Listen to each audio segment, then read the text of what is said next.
Anteeksi, nyt pitäisi mennä vähän kauemmas. Täältä alkaa tulee oksia alas.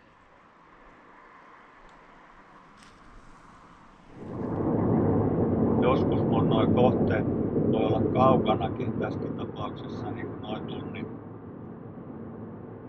matkan päässä, ajomatkan päässä, tunti sinne ja tunti takaisin. Aika paljonhan ne menee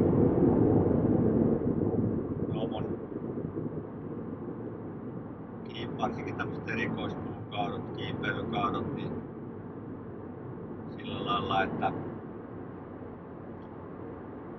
puskaradion kautta menee se tieto, joku asiakas on tyytyväinen siihen mitä on tehnyt ja kokee, että on luotettava toimija ja osaa hommansa, niin sitten hän kertoo sitä eteenpäin sitten, jos joku tuttava tarvitsee jotain erikoisempia puukaatoja pihapiiristä tai muuta. Niin sehän tietysti aina lämmittää sydäntä, että se homma mitä on tehnyt niin on tehnyt oikein ja huolellisesti ja sillä lailla, että on asiakas tyytyväinen. Totta kai se palkitsee itseäkin silloin, kun on saanut jonkun vaikean puun alas, jota on ensin mennyt katsomaan ja todennut, että tämä on aika hankala tapaus, ei mikään mahdoton, mutta sitten kun se saa sen puun turvallisesti alas sieltä ja huomaa sitten asiakkaan helpotuksen, että se on vaivannut pitkään häntä, on pelottanut se puu siellä talon lähellä ja sitten kun se saadaan sieltä alas, niin se on aika helpottava tunne molemmille, sekä mulle että myöskin sitten asiakkaalle. Niin sehän palkitsee tässä työssä tosi paljon, että se on itselle tärkeää, itse kokee kehittyvänsä koko ajan ja myöskin löytää itsestä uusia puolia. Totta kai puun kaato on myöskin henkisesti aika rassaavaa hommaa. Siinä tulee semmosia epävarmuuksia, stressitilanteita, myöskin pelkotilanteita, voi olla vaaratilanteita, jotka luovat äärimmäistä stressiä, saattaa tulla jopa traumoja. Niin kuinka se itse tuntemus kehittyy myöskin siinä työn tekemisen mukana vuoden jälkeen. Eli kuinka se fyysinen ja henkinen puoli yhdistyy, äärimmäistä fyysistä rasitusta ja myöskin sitten sellaista henkistä painetta. Myöskin pelkotilojen hallintaa silloin kun kiivetään esimerkiksi tuolla korkealla, niin pitää toimia sillä lailla, että se pelko pitää olla sellainen elementti, joka on terveellinen ilmiö. Sen ei saa antaa lamaannuttaa tai tehdä paniikinomaisia ratkaisuja, vaan se pelko pitäisi olla sellainen elementti, joka terävöittää sitä tekemistä, terävöittää sitä ajatuksen juoksua. Ja täytyy pystyä oppia myöskin rauhoittumaan kaiken sen äärimmäisen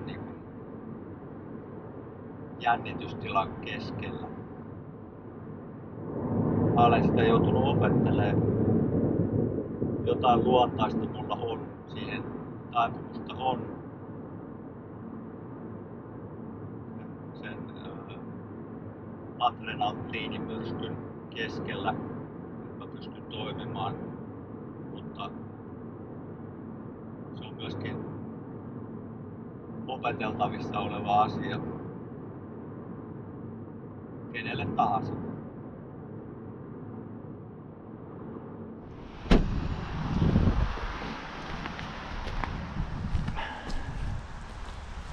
Joo, tässä olisi tämmönen koivurykelmä. Aika pahasti kallistuu tonne. Tän puolimmainen koivu kaatuu tonne vähän talon päälle. 3 koivua ja nää ottaa pois. Aika paljon isoja oksia tonne päin. Yes.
Perkele kun tuuli painoi sitä.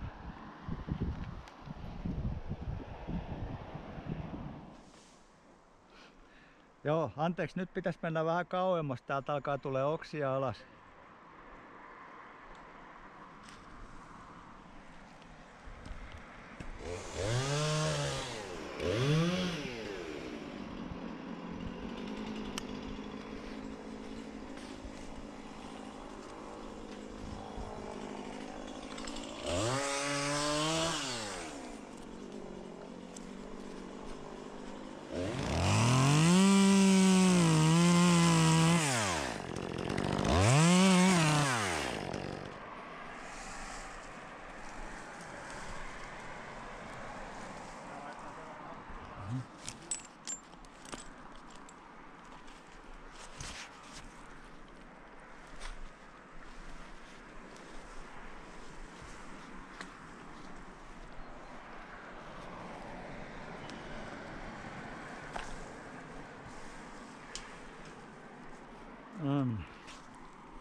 Mä tuun alas täältä nyt, niin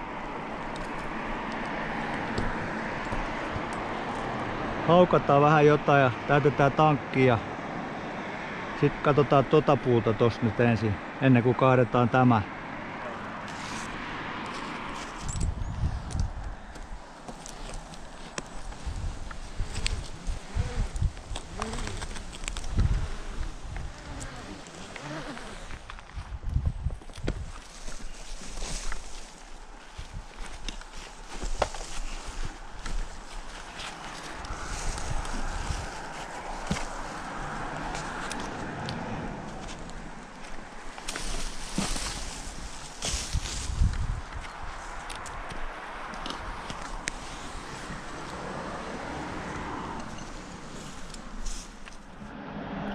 Joo. Se on pieni tauko. Se vähän evästä haukota ja tää on tosi hankala. Voimakkaasti nojaa laitan.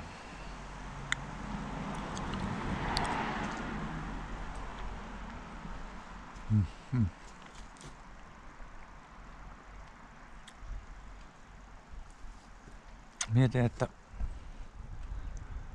tuota puuta voisi käyttää ankkuripuuna. Katsotaan, mitä tehdään.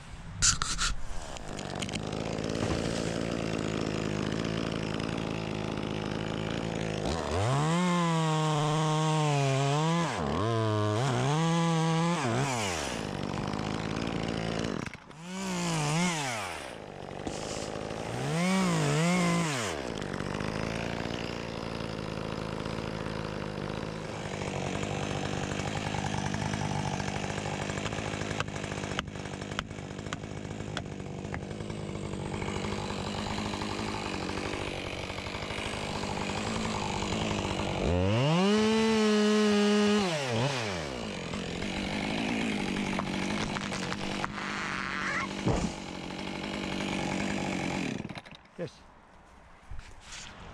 Kato, kiipeilin tuolla ylös. Tämmöstä.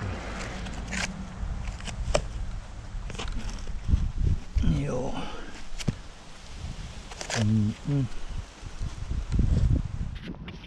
Juu. Homma saatu alkuun. En ihan oo tyytyväinen, kun jouduin jättämään tuon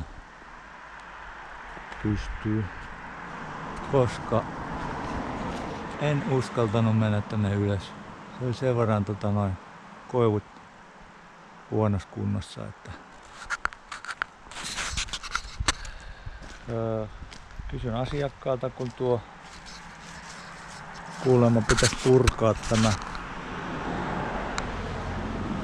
tönö tästä alta, että sitten kun se on saatu alas, niin sittenhän ton voisi kaatua. Tulisi tänne päin ihan nätisti.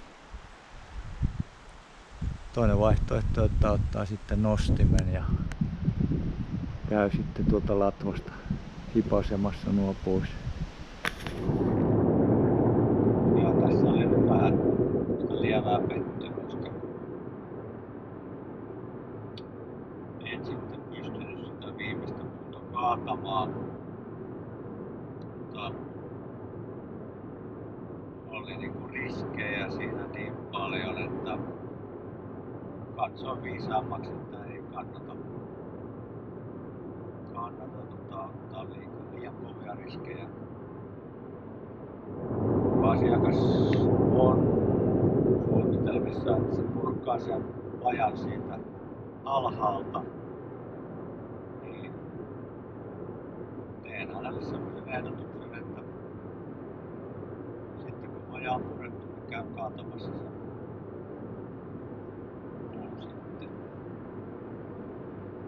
Mutta aina se on vähän semmoinen karvas kalkki tuo, että huomaa, että kaikki ei oikeastaan menekään suunnittelee tai mitä etukäteen suunnittelee tai näkee valokuvien perusteella, niin ei aina voi sitten kuitenkaan tehdä sitä mitä lupaa. Näin on joskus nieltävä tämä olotila, ettei olekaan kuolematon ja voittamaton ja kaiken osaava ja eikö vain?